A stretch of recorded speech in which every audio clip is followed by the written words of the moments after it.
Vous écrivez, Bernard Werber, tout esprit est prisonnier de sa propre légende, chacun se la raconte en permanence à lui-même et finit par être persuadé que c'est la seule et unique réalité, alors que finalement, ce n'est qu'une vision subjective et forcément un peu déformée du réel. Ça veut dire quoi? Alors ceux qui se la racontent sont des mythos, ça veut dire? On est tous mythos, c'est-à-dire on s'est inventé une histoire dans laquelle on est le héros et tous ceux qui nous ont contredits sont des méchants. Et à partir de là, on raisonne avec cette grille de lecture et on ne veut pas en bouger.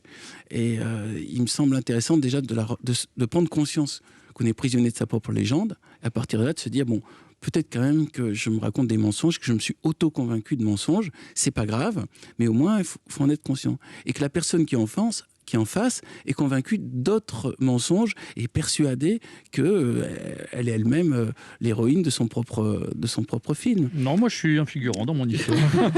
Et Bernard Werber, vous êtes un peu mystique, vous croyez aux anges gardiens, aux vies antérieures? Non, si. mystique, c'est pas le mot. Vous tirez les cartes. Spirituel.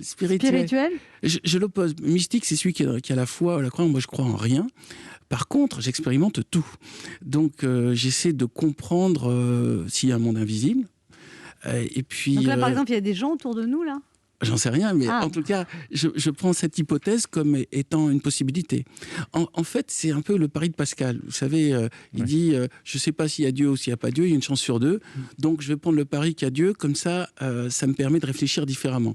Moi, pour écrire mes romans, je prends le pari de la réincarnation, qu'après la vie, il y a une vie, qu'avant notre vie, il y en avait une, et je prends le pari qu'il y a peut-être des esprits qui restent à traîner là, et que on peut peut-être leur parler, un peu comme les fantômes dans tout.